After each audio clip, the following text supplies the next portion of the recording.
Let's talk about it. Broadcasting live from North Nashville, Tennessee. North Nashville spans from Metro Center down to the border of Bicentennial Mall, including the neighborhoods of Bordeaux, Buena Vista, Parkwood Estates, Germantown, Haynes Manor, Jefferson Street, Fisk Park, Cumberland Gardens, Oak Valley, Enchanted Hill, and many others. It's perhaps best known for the 3 universities housed here, including Tennessee State University, Fisk University, and Meharry Medical College. North Nashville is also home to the Tennessee Titans practice facility. The Tennessee Titans will begin construction on an expansion project at St. Thomas Sports Park, which will almost double its current footprint in Nashville's Metro Center neighborhood.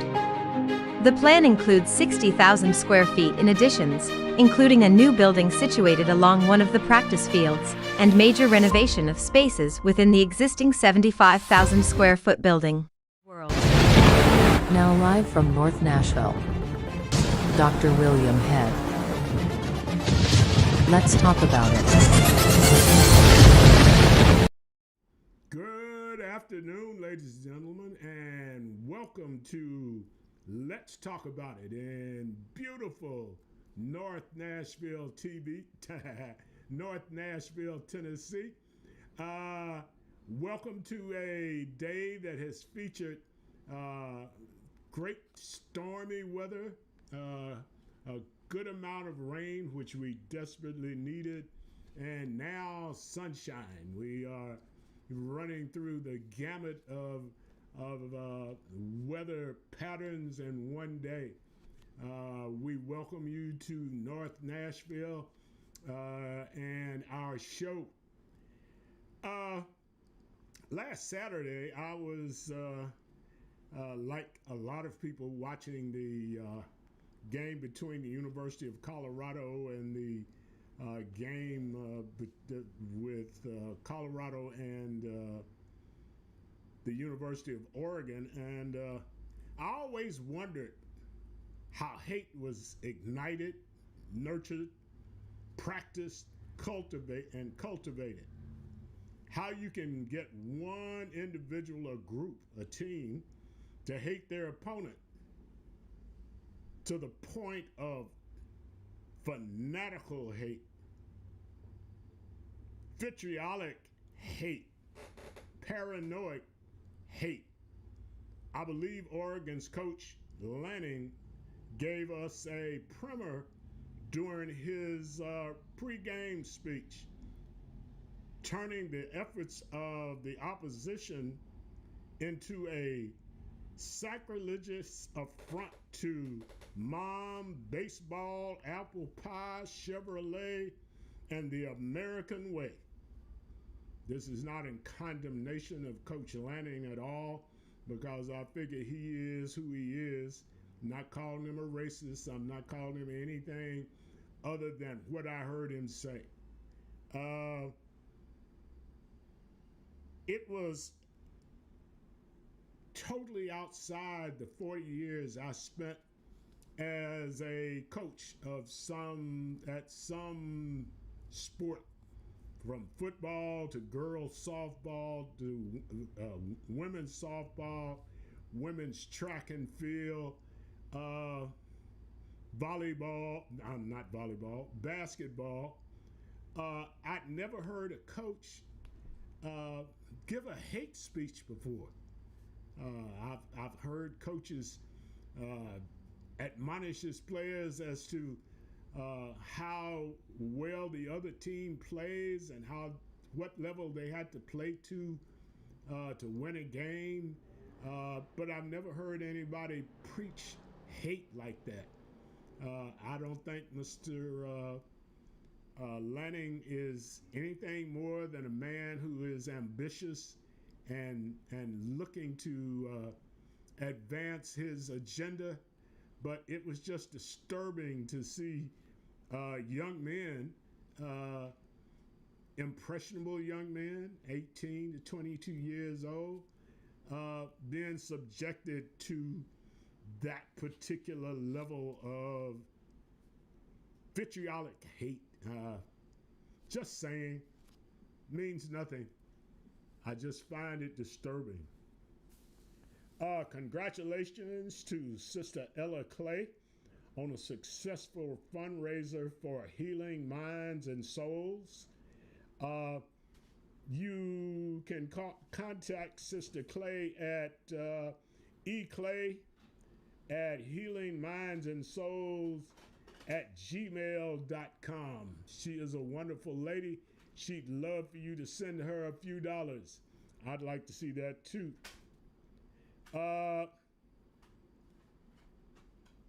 This past weekend, last weekend really, Miss Kiki Kiwande Kelly, I'm congratulating her on a successful run, walk, and roll event in Hadley Park. If you're a senior, join the fun at the Northwest Y. Kiki will take you to a lot of places that you would like to go. She will help you get there. She will inform you. She will provide quite a bit of information. Fisk University Alumni Director Adrian Latham did a fundraiser to assist returning students for this year's school year. And the issue was to help pay off bills that they had outstanding before they could register. If you went to college, you know how difficult registration can be. If the money's funny, you can't get it done. If you have any interest in seeing young people be able to go to school, send Ms. Latham a few bucks. Send it to Ms. Latham, Adrian Latham, at Fisk University at 1000 17th Avenue North, here in Nashville, 37208. It will make your heart feel good. Today we have with us Dr. Donald Alcindor. And anytime you hear Alcindor, if you knew Kareem Abdul-Jabbar before he became Kareem Abdul-Jabbar as Lou Alcindor, first thing you ask is, Doc, can he ken? I haven't asked him that yet, and we've been talking for a minute. So, Doc, we're not even going to ask you that now. How you doing today? Doing great. Thank you for having me. You are at Meharry, at Vanderbilt. You're all over the place. Tell us about that. Yeah, so I'm all over the place, like you said. My primary appointment is at Meharry Medical College as an associate professor there in microbiology, immunology, and physiology. I also am at Vanderbilt as well. And at Meharry, I am the director of research for the State of Tennessee SEAL program. I'm also the director of research for the Institute on Health Disparities, Equity, and the Exposome at Meharry. At Vanderbilt, I'm on a lot of things there as well. I sit on the Scientific Review Committee at Vanderbilt. I also sit on the Undiagnosed Disease Network at Vanderbilt. I'm also working with the CERC Dissemination Corps, and I have an associate adjunct appointment in pathology, microbiology, and immunology, and I'm also associate adjunct professor in the Vanderbilt Memory and Alzheimer's Center. I would say that you have a 28-hour day, undoubtedly, because I don't think 24 would cover all that. But we know that's not the case. The COVID outbreak of 2000, might as well say 18-19, was a pivotal event for the world. You would usually say a pivotal event for the country, but in this case, it's a pivotal event for the world. Where are we with COVID-19 at this point? Yeah, so looking, now almost 4 years down the road, this pandemic has changed us in so many ways. You would have to say it's still a pandemic, but we're at a different phase.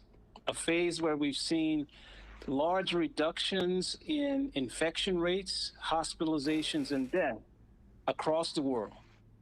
We still see a number of variants that are out there that are leading to an uptick in infections and hospitalizations and death, but nowhere near what we saw at the height of the pandemic. In April 1st of 2020, they were putting bodies in refrigerated cars in New York City because of the overwhelming impact in hospital beds.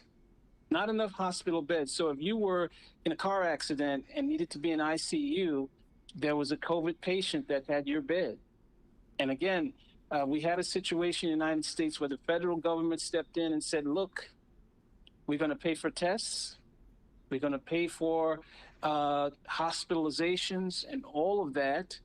And the idea is that May 11, 2023, that has gone away. So the public and national health emergencies for COVID is over. And so the idea now is that the federal is over. And so the idea now is that the federal government has stepped aside because they felt that they couldn't do this forever. They even sent money to people that had children. I mean, we can recall having homeschool.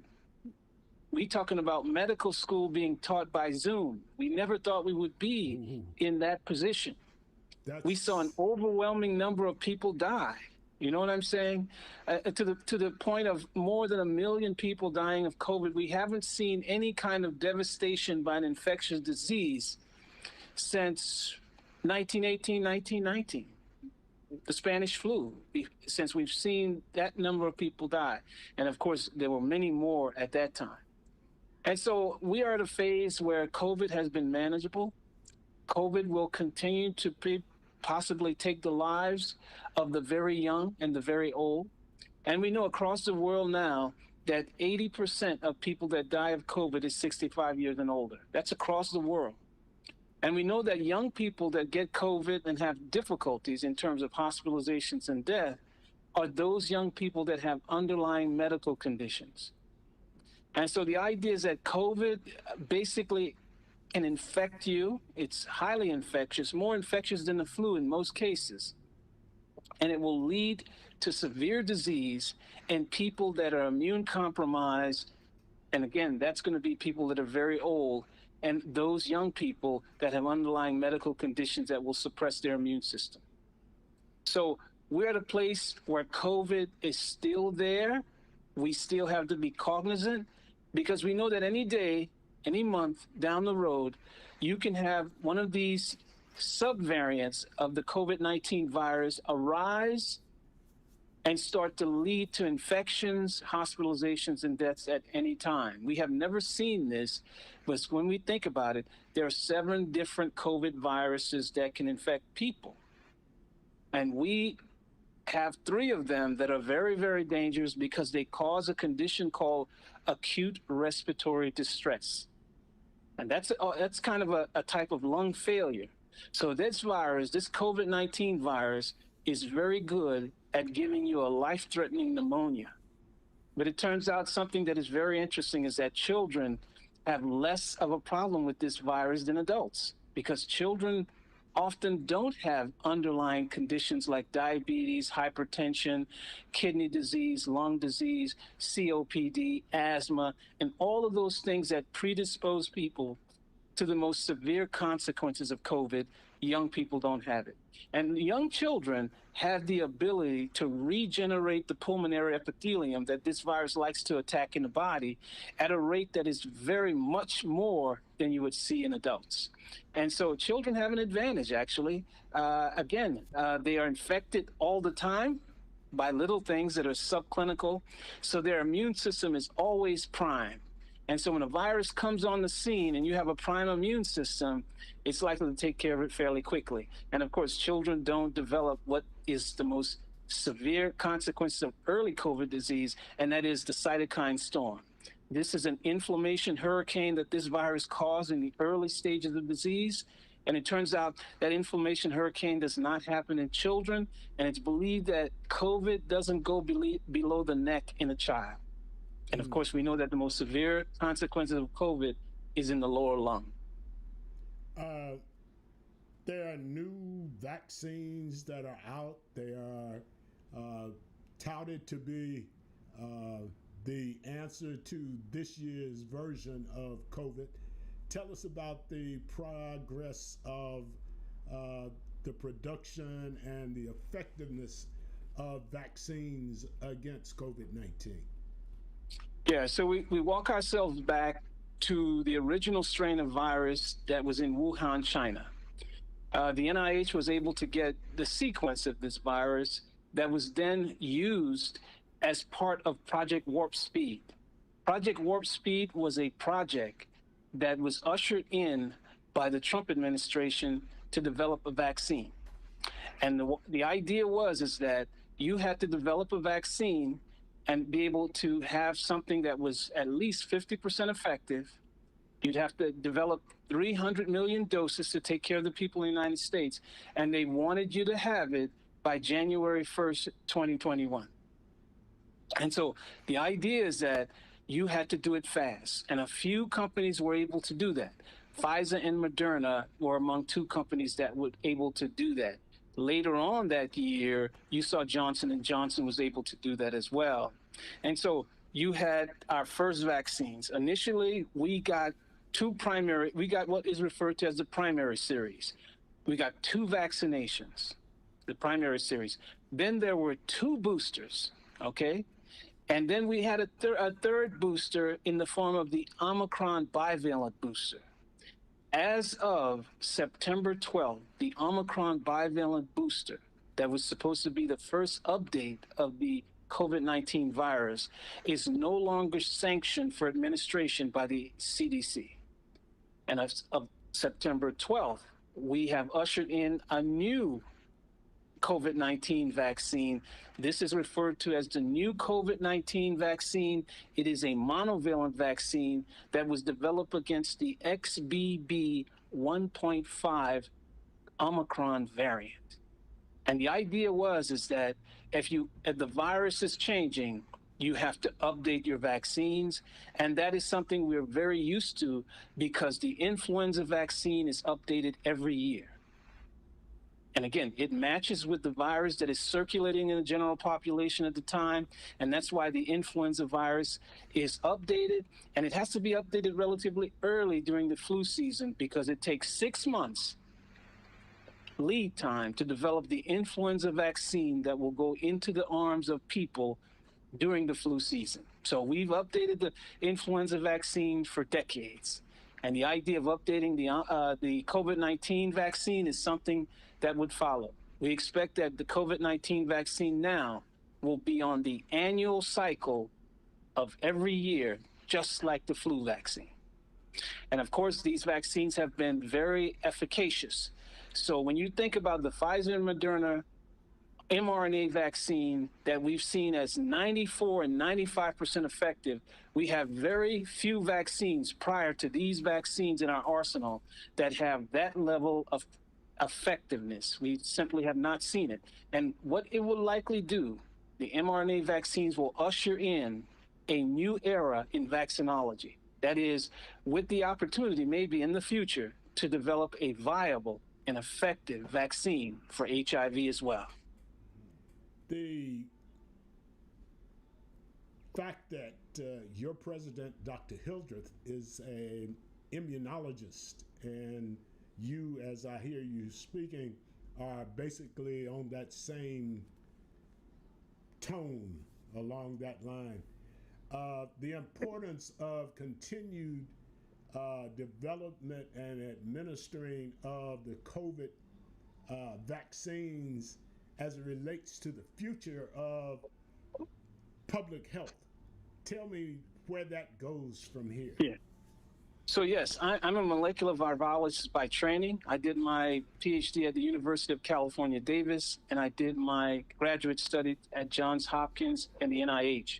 And the idea here is this: what you will see is ushering in a new strategy for developing vaccines that can be more effective. And the idea is that if you make vaccines more effective, there may be higher uptake by the population for a vaccine that is more effective. The other thing that's being done is you're going to see what we call multivalent vaccines.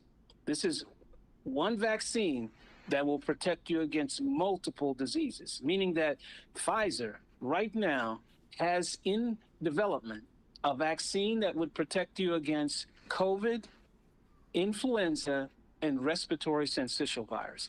So you can imagine the triple demic, as we would say, includes flu, COVID, and RSV.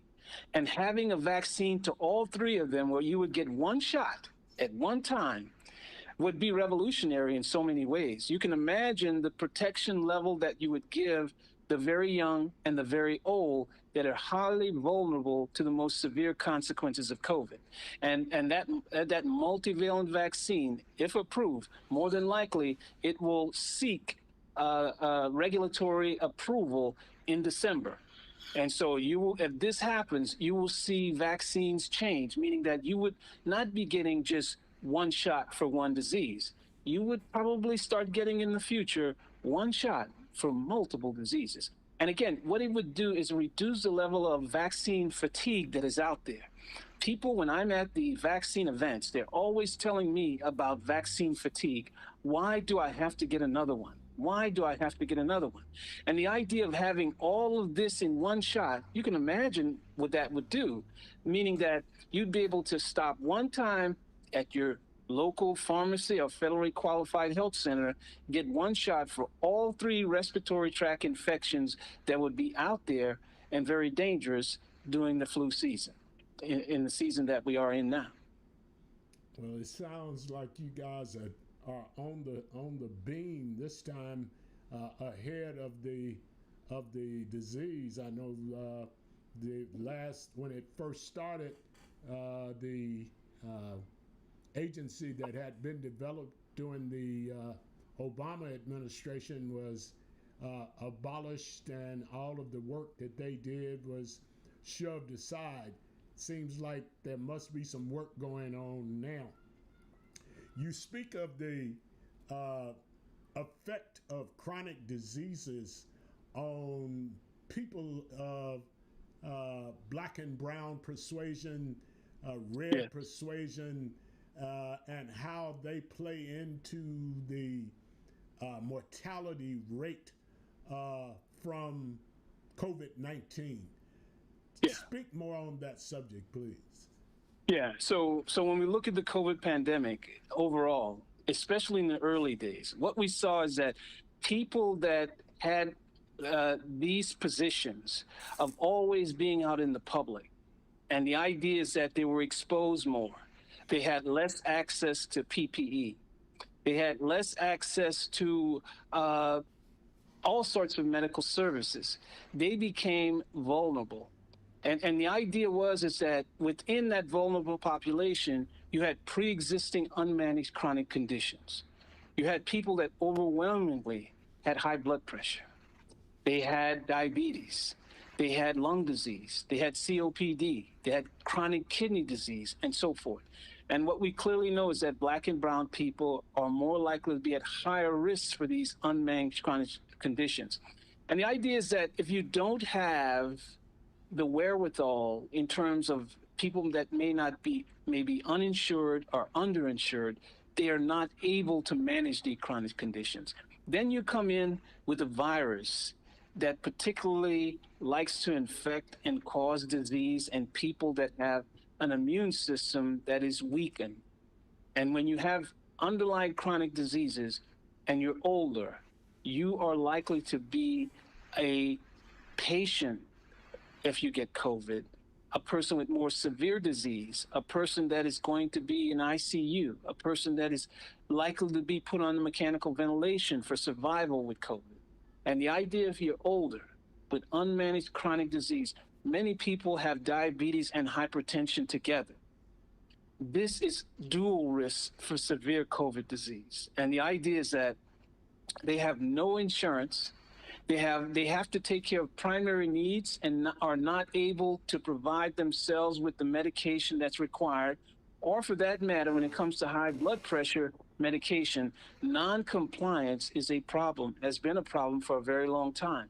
People will take high pressure medication and they simply will quit because they feel that the side effects are unwarranted and they just can't take it. And over time, unmanaged chronic conditions like hypertension can lead to increased risk in stroke, heart disease, and of course, other types of vascular disease. And of course, there's also dementia. It turns out that high blood pressure over long periods of time will lead to low cerebral blood flow. And what I mean by that is low blood flow to the brain. And if that occurs over the course of 25 to 30 years, because many Black folks that have hypertension, they start out having hypertension at an early age in their 20s. And if that is unmanaged, and again, over time, low cerebral blood flow can lead to dementia. And this is a problem. And when you have increased likelihood of developing dementia, you're likely to see increased levels of Alzheimer's disease in a population. And that is another thing that's a problem in the African American and Hispanic communities, is increased levels of dementia and Alzheimer's in those populations. And so this is something that we have to think about going forward, being able to step in and manage chronic conditions. All people can't do it because they just don't have the means to do it. But if you said today that everybody that has hypertension that is being diagnosed, we would give them very affordable treatment for that right now, it would be the greatest change in terms of reducing morbidity and mortality in Black and brown communities overnight. But the idea is that non-compliance overnight, meaning that it would happen fairly quickly, meaning that, first of all, those people that couldn't afford it, they would be brought into care. You see what I'm saying? Those people that are just ignoring it could be brought into care. So education and awareness will always be important as the intervention itself. You see what I'm saying? If you are made aware that you have high blood pressure, you might say, my blood pressure is a little high. And then you get your blood pressure checked and your blood pressure is 700 over 120 or something like that. This is extremely high blood pressure that requires you to be in an emergency room.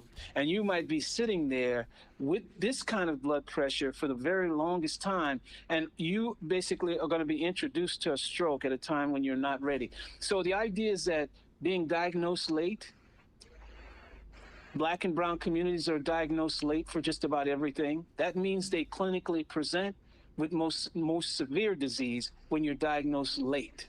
And that's every kind of disease that you can think of: diabetes, heart disease, breast cancer, cervical cancer. It goes on and on. When you're diagnosed late, you have more severe disease. That means that the interventions for you will be more costly. And it also means that a loss of life at a time, you're talking about losing people too soon because of unmanaged chronic conditions. We've been in touch with the Alzheimer family over at Vanderbilt. We've had a couple of 3 doctors on. We've assisted in getting an Alzheimer presentation at the Northwest Y. I've given the lady who works with the seniors your telephone number so you can come to the Y and talk to the members, so that we can get that level of understanding. One of the problems I talked to, I can't remember the doctor's name, he's done us a PSA on the subject. Matter of fact, a couple of them, was the lack of participation of Black, brown, red, yellow people in studies of different vaccines, medicines, Of course. conditions, and how do we go about getting them more involved and better informed? So this has been going on for a long time and forever in my lifetime.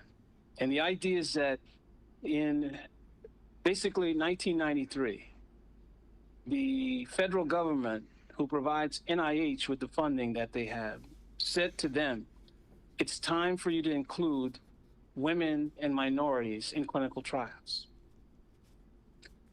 And we move ahead 40 years later. That never happened. And it's worse. And the idea is that something has to be done. I have been invited to places that allow me to give input on this subject in particular. I was invited in North Carolina to a discussion on basically cancer immunotherapies. The future of cancer treatment in the world will be immunotherapies. This is using what we call monoclonal antibodies to teach your immune system to destroy the cancer. So destruction from within with the aid of an antibody that's infused into your body. And the idea is that this will be very expensive, more expensive than you can imagine right now. However, the side effects of these therapies are unbelievable, and that has to be worked out. But even more so, when you look at this innovative therapy that people will be surviving cancer from in the future, I went and I looked at the phase 3 clinical trials and looked at the diversity within that clinical trial. And some of them had 0 blacks in that phase 3 trials. 0 blacks. And the idea is that, are we in the business of making future medicines and interventions for only white males because they dominate the participation in clinical trials? And so I think many people are starting to come to the table because we know we're living in a changing world. The idea is the demographics of our society is changing very fast. And the idea is that if companies want to meet the bottom line, they have to change along with it. The same way we have to change to electric cars, we have to change to be inclusive when it comes to clinical trials. And when I see a study being done on a vaccine that is now available in Walgreens, where I see no participation of blacks for an RSV or respiratory syncytial virus trial, none in the phase 3 trial. And when I go to the best drug that they claim is for Alzheimer's treatment right now, and I see 19 blacks in the phase 3 clinical trial among thousands, Dr. Head, I am disappointed. No doubt. 15, 19 people in an Alzheimer drug trial that would cost thousands of dollars and thought to be the most important discovery in Alzheimer's treatments in decades. And I see 19 blacks in that trial. When black people at the highest level of risk of mortality and death associated with Alzheimer's disease. And what do I come away with? I come away with a feeling of disappointment like I've never had before. It's like science is ignoring everything that's happening around us. And the thing is that how can this go on? And so when this particular discussion was over, people came and talked to me because I made a statement at that meeting and it had resounding effect. I said that if you want to increase diversity in clinical trials, it has to start at the level of recruitment as opposed to starting at the time of explaining this away at the FDA advisory meeting. You see what I'm saying? Exactly. And the idea of using aggregated data to hide black people that are recruited in these clinical trials is something that should not be allowed. And the FDA has to step up to the game because in the end, they are the deciding factor when it comes to who is approved. And they have to recognize that representation in that clinical trial is not what it should be. And when you have exclusion criteria in a clinical trial that says we are not accepting or recruiting anybody with diabetes, obesity, and hypertension, That immediately, who do you think you're going to exclude when you do that? you immediately exclude the people who would And so be in that situation. exclusion by ignoring, or exclusion by exclusion criteria based on chronic unmanaged diseases, because you don't want adverse events to show up in your clinical trial and have to answer that at the FDA advisory meeting, then that's a problem. Big problem. That's a big problem. And so what I've done, I have been developing a clinical trial curriculum that's going to be inclusive of Black and brown people, to basically educate community healthcare workers to go out and help us recruit people for clinical trials. Some companies have stepped up to this. Pfizer in particular has said, look, we understand what's going to happen here, and we have to get ahead of this. And the idea now is that Pfizer has developed a diversity center of excellence to make it a primary goal of recruiting minorities into clinical trials at the very early stages of clinical trial development. And this is so very important, and I hope other companies will follow us too. But what we need to do is do this. If you want more Blacks and browns in clinical trials, you have to put clinical trial sites on campuses where you have Black and brown people. You have to have trusted messengers out there to go out and give people truth about these clinical trials. And have And so- people who look like the people you want be there to advise them as to. That's exactly right. And that's why when we recruit these community healthcare workers, we take them from the neighborhoods that they come in. Because we can dress ourselves and have this kind of degree and that kind of degree, but let me tell you, we cannot go into these neighborhoods and tell people things and help and ask them to believe us because we look like we should be believed. Let me tell you, it is a trust lot. and truth. There you go. Trust and truth, they ride the same horse, Dr. Head. Hey, hand in hand. That is correct. And along the trail. I apologize for raising my voice, Dr. Head, but No. Raise your voice. That's what we're here for. If you don't raise your voice, where else can you be heard? That's what we serve in the North Nashville community. We are the voice. We try to be one of the voices in the community. We are unfiltered. We don't have any editors. We don't have any owners who telling us what to do. So, hey, we try to raise that question. Yeah, on the clinical trial point of here again, is that if there's a clinical trial out there and it's in Miami and you live in Texas, you can imagine the out-of-pocket expenses that might be incurred by Black and brown communities that are underserved where the people are. You know, you have to deliver this to where people are. And I think this would be very helpful along the way. We can simply not go on like this when we are developing drugs for one particular section of the population. And this has been going on forever, and the time has come. And so some companies are drawing a line in the sand right now, and they're saying this. They're saying we have to change this. And the idea is that we have to do this in a very strategic way. We have to start at the level of access. We have to be able to allow people that are vulnerable for these particular diseases to be represented in clinical trials, regardless if you have these underlying conditions. That is what the real world is. The real world is people with hypertension. It's people with obesity. And you want to know what your drugs will do in people that have these conditions. And the reason you're excluding them is because they may represent certain types of issues in your clinical trial that may lead to adverse events that would make your drug suspect at the FDA advisory meeting. And so the idea is that you have to do better than this because things are changing. And let me tell you, you can do a lot of things, but you can't stop time. No, you cannot.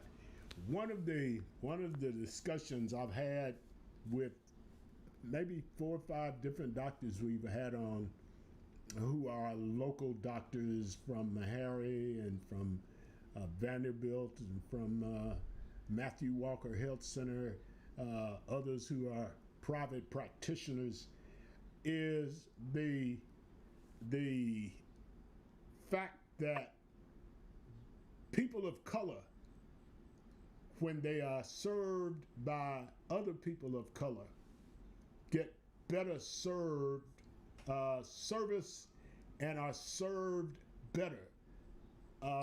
Speak on that a little bit, if you Yeah, will. so there's a study been done looking at black doctors taking care of black babies. And then they're looking at white doctors taking care of black babies. And it was clear in terms of the health and wellness of those black babies in the care of black doctors were better.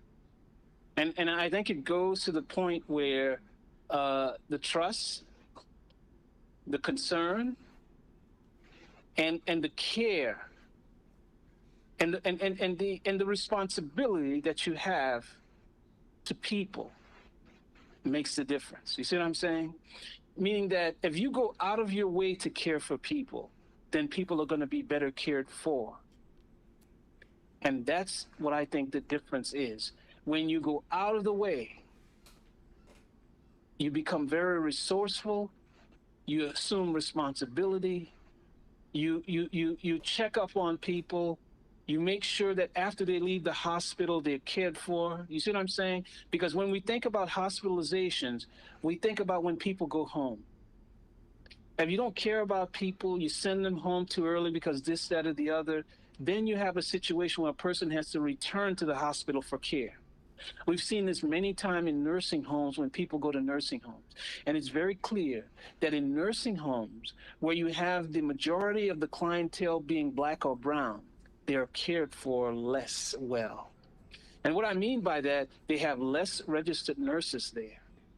They go into for emergency room visits more so than those nursing homes that have white clientele.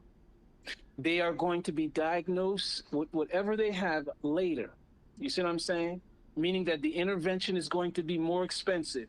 And when you're diagnosed later, increased mortality, morbidity leads to increased mortality. You see what I'm saying? Absolutely. And so the idea is you're sitting there and you say to yourself, I'm going to take care of this patient like this patient is a family member, as opposed to a stranger. We have seen and have talked to people that have gone into the hospital and said the doctor I engaged with really didn't even want to touch me. Right. And so at the level of not wanting to touch a person, what kind of care do you think you can bring to that person? Not much. So that's a concern. That's a concern. I remember there was a woman that we were trying to convince her to get a vaccine, and she was very afraid of needles. You know what I'm saying? And I said to her, you're living in a community where COVID levels are high. You need to be vaccinated. And then she said, okay, I'll think about it. And I said, let's go over here. I'm going to talk to you. We went into her kitchen. You know what I'm saying? And everybody standing around was reserved to even touch this woman. You know what I'm saying? I grabbed this woman's hand and I whispered in her ear, I'm going to hold your hand until it's over. And I said to her that this is going to be like a bee sting you had as a child, but it won't last that long. And I say, when the needle comes, I want you to look at me. And I'll be here right beside you when it's over. And I'm kneeling down in front of her in her kitchen for that vaccine. And when I walked away, I wanted her to know that my life and her life was not very different. And I wanted her to understand that, like me, I grew up with a mother that could not read or write. And I made it to Johns Hopkins, meaning that what's inside of you is the difference in your life. And what's inside of you comes from the people that care about you over the course of your life.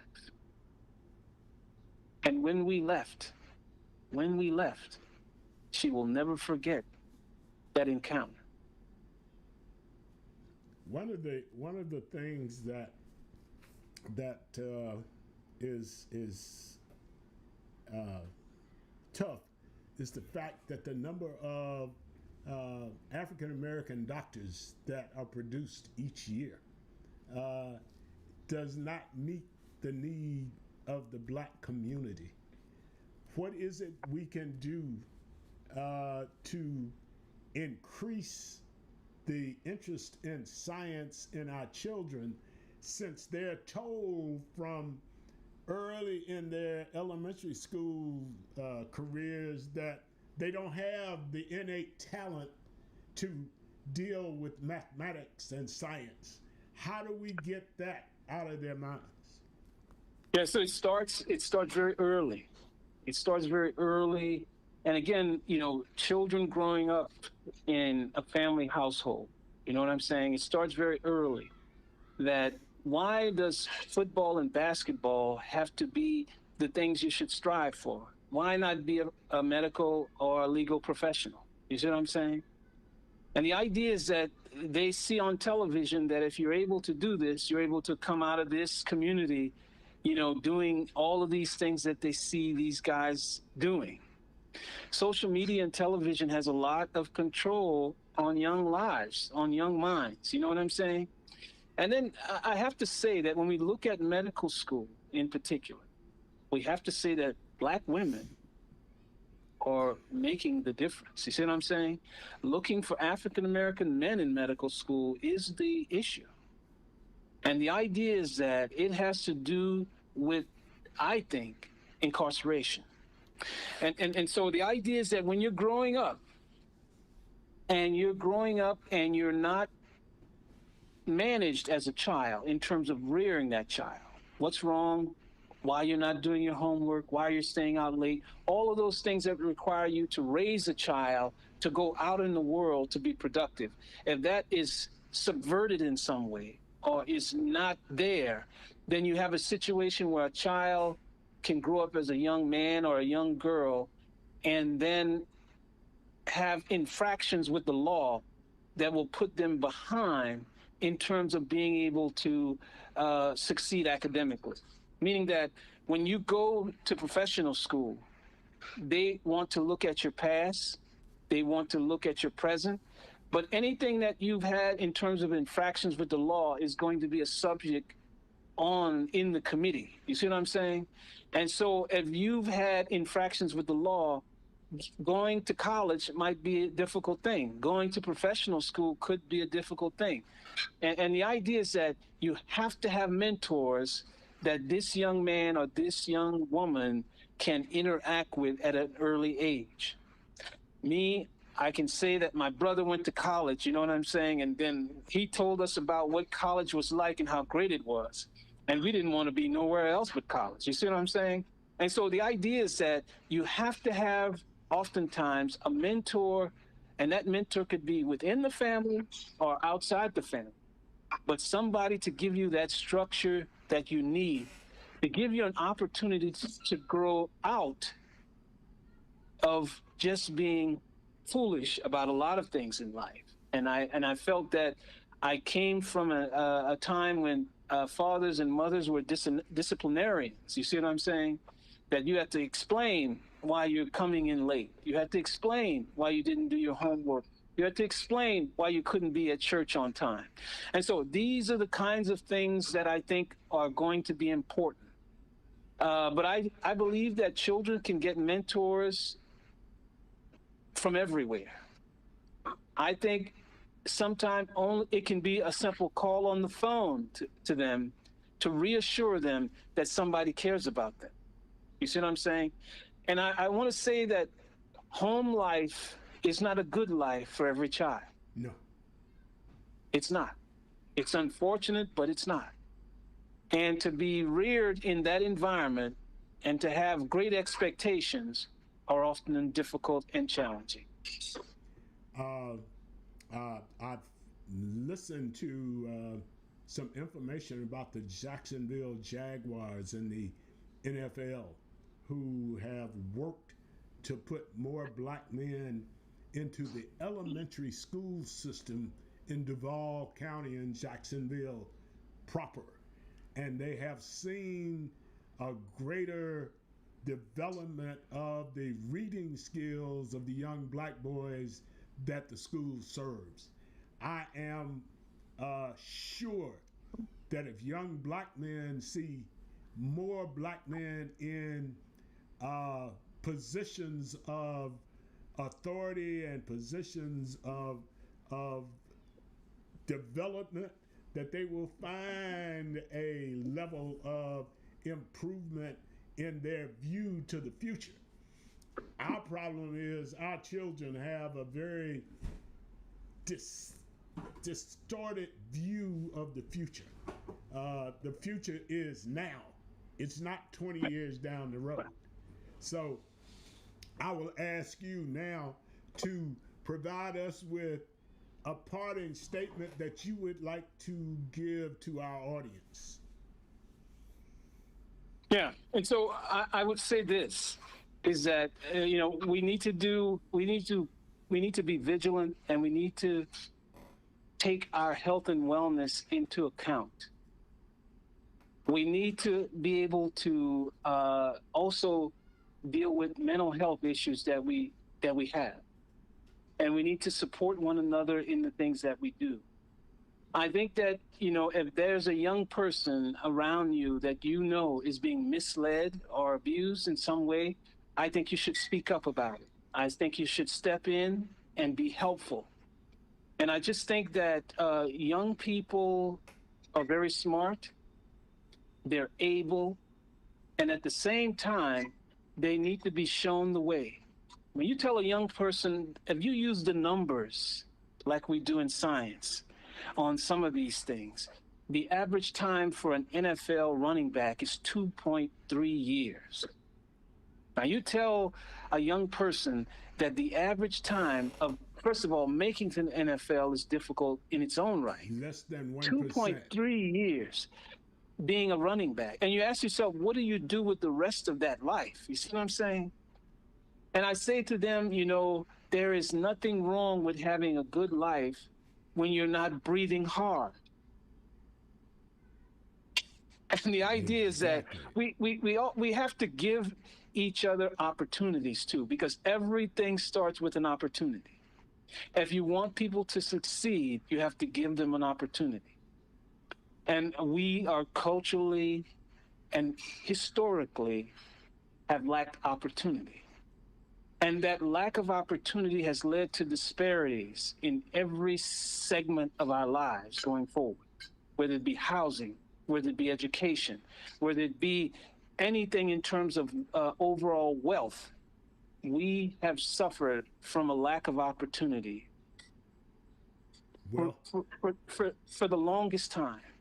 That has to change. Ever since we've been in this country. That is exactly right. We did not come over on the Mayflower. The Mayflower That's exactly was right. built by people who were indentured slaves. So there's no great gracefulness in the Mayflower. The journey across the Middle Passage took many African lives that were on their way to these shores. Disease. They estimate the number of people Jewish people who died during the Holocaust, around 6 million. If you examine how many black people were stolen from Africa, that's only a pinprick in the number. So it is almost ludicrous to compare the two. Even though they are similar, there is no comparison. At one time, there were more slaves in certain southern states than there were white people. Yes, Can you imagine that? Unbelievable. And so I think I want to say that when we think about those things that take the lives of black and brown people, it is going to be heart disease, cancer, and diabetes. Yeah. The three top things that will take the lives of black people. And the idea is that all of these things are manageable. Cancer, we're talking about early screening. You see what I'm saying? And we're talking about lifestyle changes when it comes to diabetes, lifestyle changes when it comes to heart disease. meaning that if you were to deal with diabetes and hypertension, your risk of many different life-threatening diseases would fall away. You see what I'm saying? Absolutely. Cutting back on salt, stop smoking. You see what I'm saying? Get some Stop exercise. exercise. Indulgence when it comes to things that are high in fat, salt, and sugar is something that we have to deal with. And I've been giving town halls at elder care facilities across Nashville. And I have been delivering to them how to manage their chronic diseases. These unmanaged chronic diseases, what we have concerned about. I also talk to them about the importance of vaccines. So when we think about vaccines, we have to go back to 1797 with the cow, if you recall. And the Yes. idea is this. The World Health Organization suggests that vaccines save 2 to 3 million lives every year. And so when we think about vaccines, we live 30 years longer than we did 100 years ago, in part to vaccines. There was a time when measles, mumps, and rubella killed children. And so I would ask people everywhere I go when I'm talking about this, how long since it's been since you've heard of a child dying of measles, mumps, rubella, diphtheria, and things like that? They don't recall. I say to the parents, I say, when your child, by the time you're born to 18 years old in the United States, you're going to have 74 vaccinations. Some of them will be repeat vaccinations because they're boosters or they're yearly vaccinations, but 74. And so think about that. And I say to them, how many times have your children come to you and say that they've had an adverse event associated with one of those 74 vaccinations in 18 years? I don't hear anything. And the reason being is that vaccines have been safe and effective for decades. And the idea is that they're getting better. And so, you know, what we have to do is we have to get away from misinformation Exactly. that has been keeping us away from the health and wellness that we need and deserve. Well, Doc, I hate to cut you off, my brother, but Understood. we got to get you back on so we can Understood. so we can talk some more about this this approach to controlling our own health. And I'm calling you out right now to get with Miss Kiki at the Northwest YMCA Absolutely. to do one of your town halls or whatever you call them. Many town halls, yeah. They'll be appreciated there, and the people will be attentive. Thank you again. Yeah, so we'll try to make a day of it that have vaccines over there as well for them if they want it. Hey, sounds great. Sounds great. Yeah. Sounds. I appreciate you having me today. Well, we appreciate you acquiescing to come. We'll do this again before too long. Matter of fact, I got a spot for you next month. Yes, if you're willing. Well, you know, I'll more than likely will be available. All right. You take care. Take care and thank you.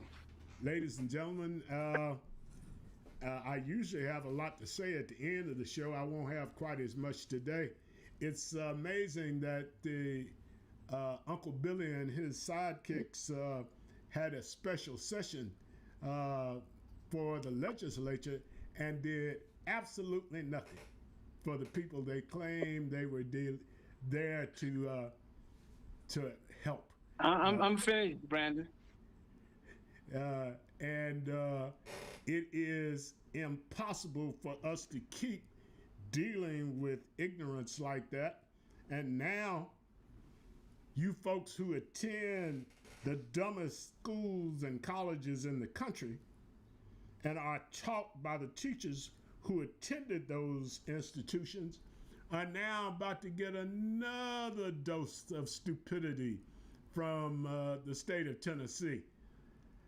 They now want to stop accepting federal funds for education. Guess who's going to get sucked up by that? You. Who's going to pay all this money that the federal government, matter of fact, federal government is your money. It's not the governor's money. It's your money that you pay in income tax.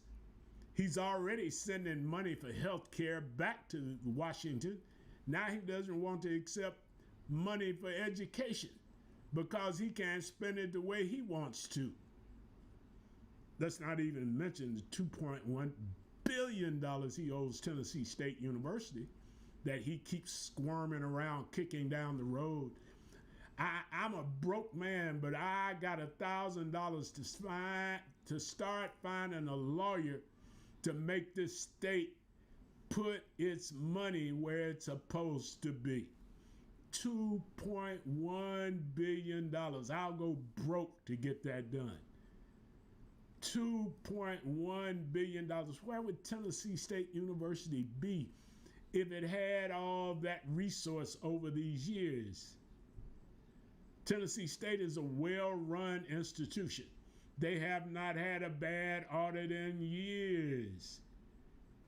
So he wants to say, well, we'll give you the money, but I want to put my fingers in it so I can manage the money. Why? The administrations at Tennessee State University has done a hell of a job managing money since they continue to be one of the top state universities in the country. When you shortchange them $2 billion, Governor, I am disappointed that I haven't heard from the governor's wife, by the way. She is an outstanding teacher. While she sits and watches her spouse do what he does, I don't know. But blessings upon her. Well, I guess I've said enough. Ladies and gentlemen, you have been watching Let's Talk About It. I will close as I usually do with the words of the late Reverend Dr. Dale P. Andrews, former Dean of the School of Homiletics at Vanderbilt University Divinity School. I have more questions than answers, more problems than solutions. Of these, I freely share. But Reverend Joanne Robertson trumped him a little bit, excuse me. Didn't mean to use that word. Reverend Joanne Robertson added to that, don't be confused and don't lose your faith because things that make no sense continue to happen. God bless and keep. You have been watching Let's Talk About It. I am your host, William Head.